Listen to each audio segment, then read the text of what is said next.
Kevin Johnson. Welcome to noise11.com. Good to talk to you again. And since we last spoke, you have hit the benchmark, the big 80. You turned 80. Yes, that's right. Yes. There's nothing much you can do about it. There's only one way of stopping it, and I didn't go down that path. Not yet, anyway. Yes, it's an incredible legacy, isn't it? And I guess a tribute that, here we are 50 years down the track, and we're still talking about songs that you were writing in your 20s, the longevity that those songs have had all of that time. It's incredible that people can still talk about songs like Bonnie and Rock and Roll I Gave You the Best Years of My Life, yet songs from, 5 years ago have become forgettable. Exactly. Yeah. Yeah. Well, that's good. I think the songs of that era, the 70s and the 80s, and they sort of have lived on. 60s, 70s, 80s. They've certainly lived on, I think.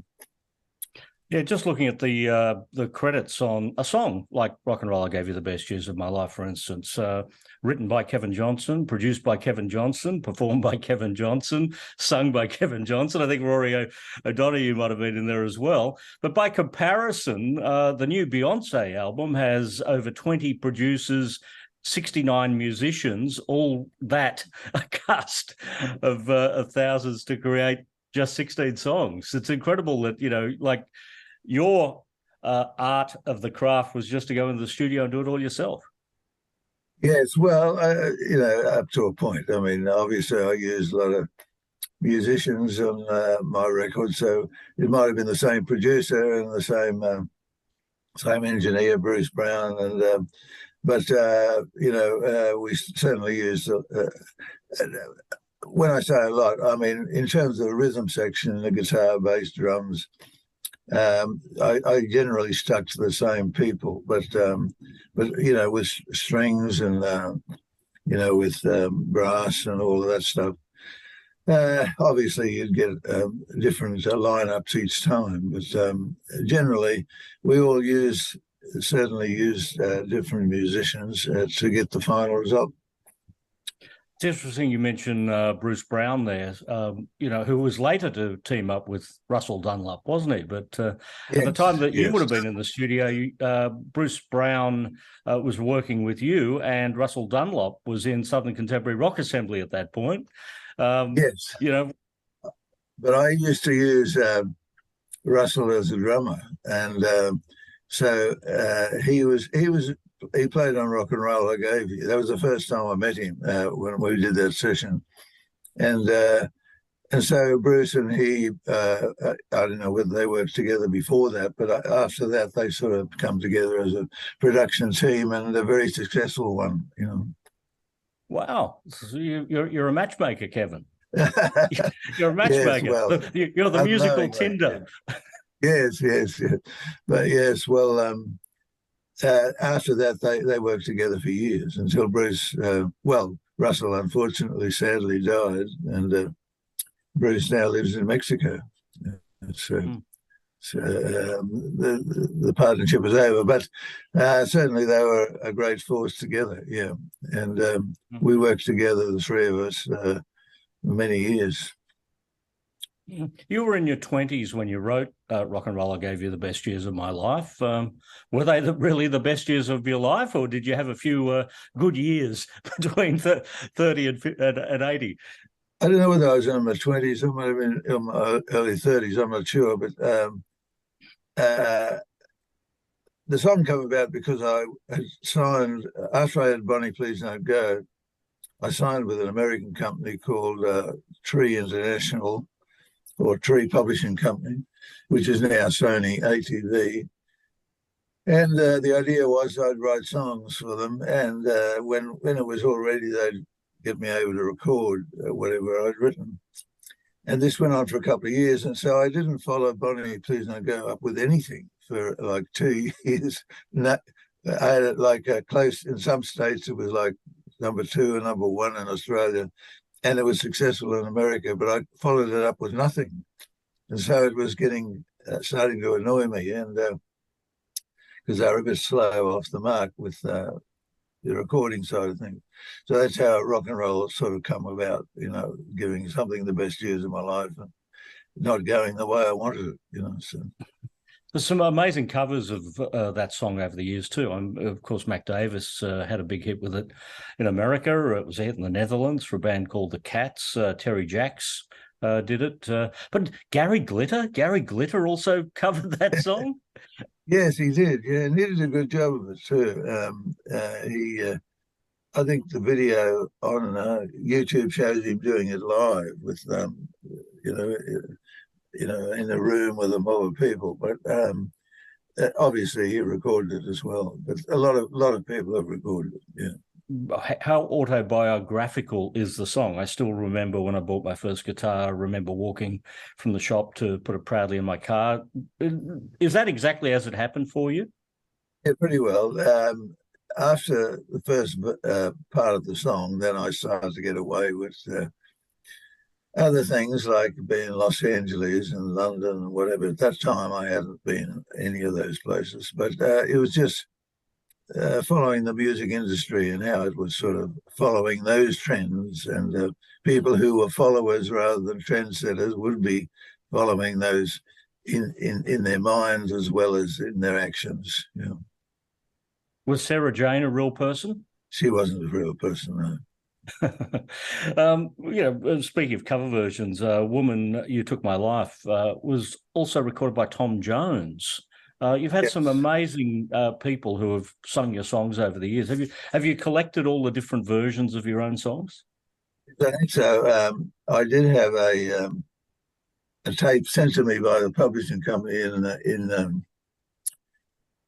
America, and it had all the versions at that stage. That was going back quite a long time. So there's been a lot since then, but they had all these versions that you wouldn't have heard of. And I lent it to somebody at a radio station who was doing a special on it, and I must have forgot to get it back. So I have no idea which radio station it was, and I've never seen it again. So, but certainly I've got a lot of them, yes, most of them that I know of. Yeah. It's incredible, isn't it, that you do some work all these years ago, and obviously it's funded a lifestyle that you get to enjoy even today. Was that even in your head at the time that, when Bonnie and rock and roll and all these songs were being written at the time, that this would be, paying for the other end of life? I guess one was always thinking of just an immediate success, not thinking too far down the track. But certainly, I guess every musician, every player always has that in the back of their mind, that they'll make something out of it. You can't go on this pursuit without making money out of it. But certainly, it's good that it has worked out that way. Yes. And, you are still a songwriter. In 2019, The Devil Found Work came out. How often do you write these days? Not for a while. In fact, I just finished writing a thing which I hadn't done before. I've got this novel coming out in very soon that I wrote earlier this year. The end of last year, earlier this year. Be coming out on Amazon, called Deep Decisions. It's just sort of nothing to do with my experience in the music business. It's a novel. I guess roughly you'd say mystery would be the way to describe it, I guess. Mm. Wow. So that's a deviation away from what I've normally done. So I haven't written a song in the last quite a few months. I haven't even thought about it, but I'm sort of getting back into it now. I will try to get back and do some more songs now. I know that I've finished this other thing. So it's been a while since that last one, The Devil Found Work, yes. But I've got a lot lined up. I mean, I could fill up at least one album, maybe two albums of stuff that I haven't recorded as yet. So I'll have to get onto that very soon. Did the circumstances of the last 2.5 years with the lockdowns and COVID, did that work its way into inspiration for something that you might have wanted to put to music?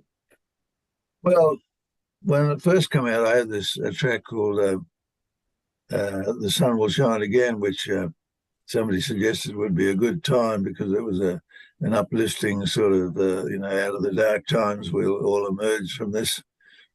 And it got released as a single. It was played on BBC radio and overseas, throughout Europe.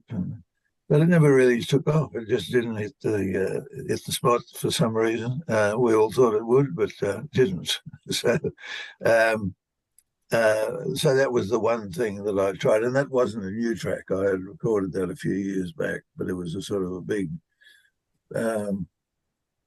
production thing. And as I said, it got play and still getting play, but not what we wanted, sort of thing. So that was the only thing I've tried in terms of the COVID problem. Yeah. It's great that all your work is still available and still out there. The classics through Possum Records. So when people want to revisit, they can physically still go into a store and get a Kevin Johnson album, which is fantastic in 2022 because a lot of artists don't have that luxury anymore.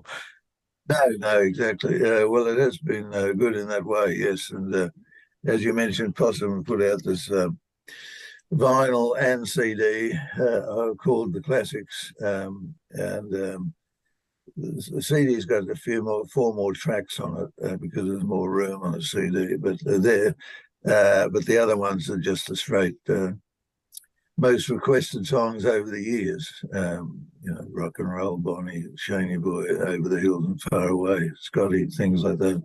So they've put it out, and it's good. Yeah.